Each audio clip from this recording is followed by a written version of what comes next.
Bismillahirrahmanirrahim. Baik, langsung saja. Perkenalkan, nama saya Putri Soleha. Saya dari kelompok 5. Materi kelompok 5 yaitu tentang mawaris dan wasiat. Sebelumnya penjelasan mengenai mawaris sudah dijelaskan oleh teman saya yaitu Saudari Sabrina, dan selanjutnya saya akan menjelaskan materi tentang wasiat.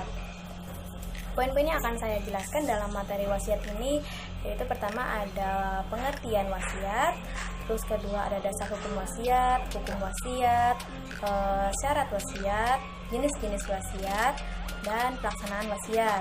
Nah, pertama saya akan menjelaskan tentang pengertian wasiat.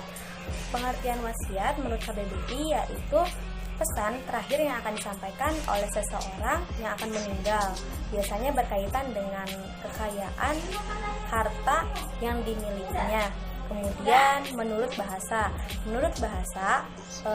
wasiat dari kata waso atau auso yang berarti atau yang memiliki arti memerintahkan, menasihatkan, menjanjikan atau memberikan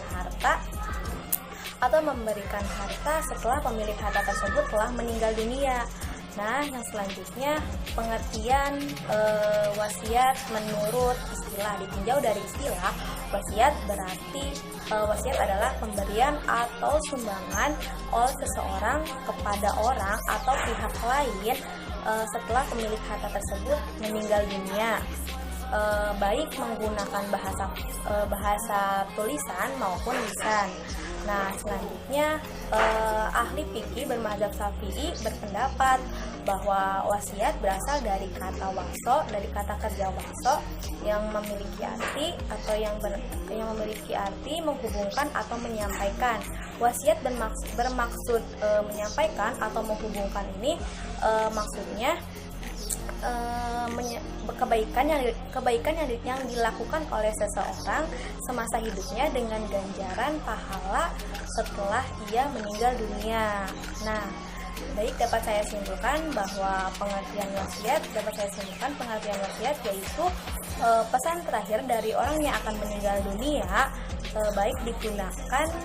baik disampaikan secara lisan maupun tulisan. Poin yang kedua yaitu hukum dasar wasiat.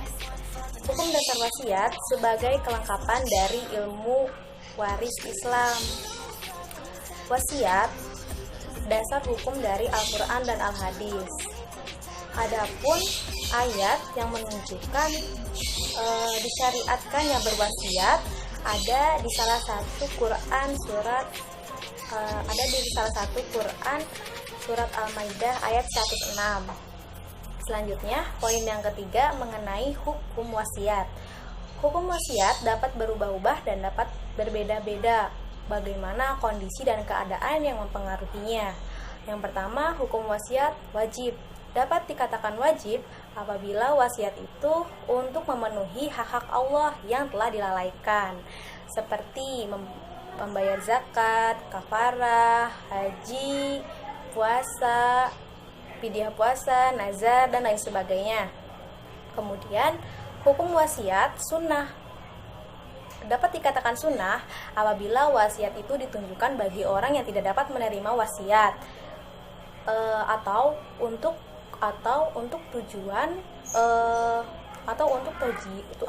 tujuan sosial, misalnya berwasiat kepada fakir miskin, anak-anak yatim, dan lain sebagainya.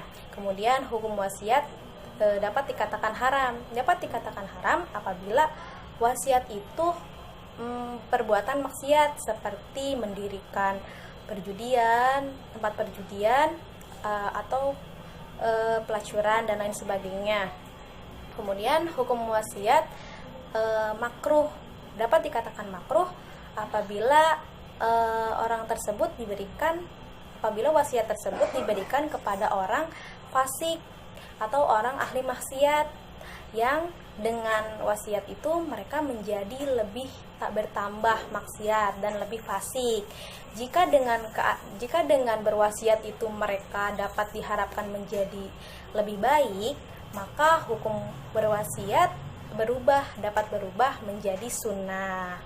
Nah, kemudian hukum wasiat mubah. Dapat dikatakan mubah apabila wasiat ditunjukkan kepada kerabat atau tetangga yang sudah memiliki dan yang tidak memiliki kekurangan harta. Poin terakhir mengenai pelaksanaan wasiat. Pelaksanaan wasiat dapat dilakukan dengan 3 cara. Pertama, wasiat dalam bentuk ucapan, tulisan, dan juga isyarat. Nah, yang pertama, wasiat dalam bentuk ucapan. Para fuqaha sepakat bahwa diperbolehkan berwasiat menggunakan ucapan, baik secara terang maupun tidak terang. Tetapi dapat dipahami bahwa dari kata-kata pewasiat yang disampaikan itu merupakan sebuah wasiat. Nah, yang kedua, secara tulisan. Secara tulisan ini, fuqaha pun berpendapat diperbolehkan berwasiat menggunakan tulisan, tapi karena bisu. Nah, diperbolehkan juga bagi orang yang dapat berbicara, tetapi sekiranya tulisan pewasiat adanya pengakuan dari ahli waris. Nah, yang ketiga merupakan cara isyarat. Dengan cara isyarat adanya hanya boleh dilakukan bagi orang yang bisu dan pewasiat meninggal dalam keadaan tersebut. Jika pewasiat mampu menulis, maka tidak diperbolehkan menggunakan isyarat kecuali dengan tulisan. Sekian video dari kelompok 5. Mohon maaf atas kekurangan dari video ini. Wabillahi taufiq wal hidayah. Wassalamualaikum warahmatullahi wabarakatuh.